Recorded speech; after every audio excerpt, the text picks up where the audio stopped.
Assembleia virtual, uma ferramenta facilitadora para o tempo em que vivemos. Porém, se não for muito bem utilizada, pode trazer sérios problemas ao condomínio. Meu nome é Santiago de Lima e o assunto de hoje é erros em uma assembleia virtual.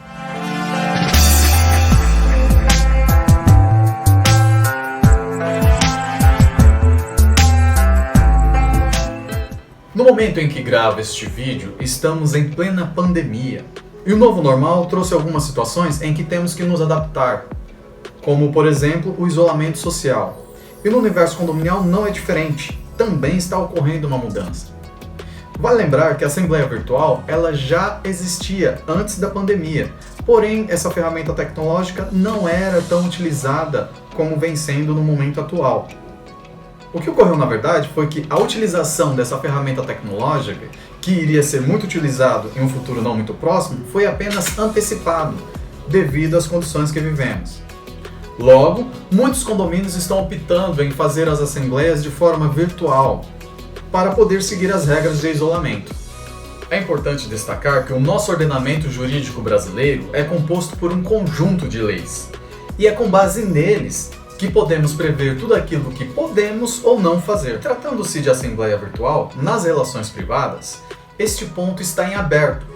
Ou seja, em tese, tudo é permitido. Só não é permitido aquilo que a lei proíbe ou que a lei coloque mecanismos para que o mesmo possa ser executado. Como, por exemplo, a assembleia virtual existe, não tem nenhuma regra que a proíba, porém, ela deve de seguir alguns procedimentos para que a mesma não corra o risco de ser anulada. E eu vou salientar alguns pontos aqui. Primeiro ponto, por mais que a assembleia seja virtual, o rito de uma assembleia não pode ser mudado, ela deve de ser seguido. Por quê? A assembleia sendo virtual ou presencial não muda, pois a assembleia virtual é uma ferramenta facilitadora, ela não transforma o rito de uma assembleia. Então vamos começar pela convocação. Mesmo sendo assembleia virtual, ela deve de seguir o prazo mínimo para a convocação dos moradores. Também não pode deixar de convocar todos os moradores. Tem que ter mecanismo, algum meio que consiga convocar todos os moradores. Também deve de ter uma cartilha ou um manual que ensine o morador de como ele vai baixar o aplicativo, manusear o aplicativo para ele poder votar, opinar, enfim, para que ele possa participar da assembleia. Outra questão também que não podemos deixar de lado é os moradores que têm dificuldade ou não conhecem o equipamento ou até mesmo não possuem o equipamento. Deve de fazer mecanismos, deve de criar mecanismos ou meios para que este morador consiga participar da assembleia virtual. Ou até mesmo faz de uma forma híbrida, respeitando o isolamento social. Outra situação que eu gostaria de trazer aqui para vocês é a questão do secretário e presidente da mesa. Apesar de ser uma assembleia virtual, não se deve deixar de lado o rito de que eles devem ser eleitos, eles devem ser votados. Então, não se pode, por exemplo, a administradora ser secretário e presidente da mesa. Isso muda o rito da assembleia.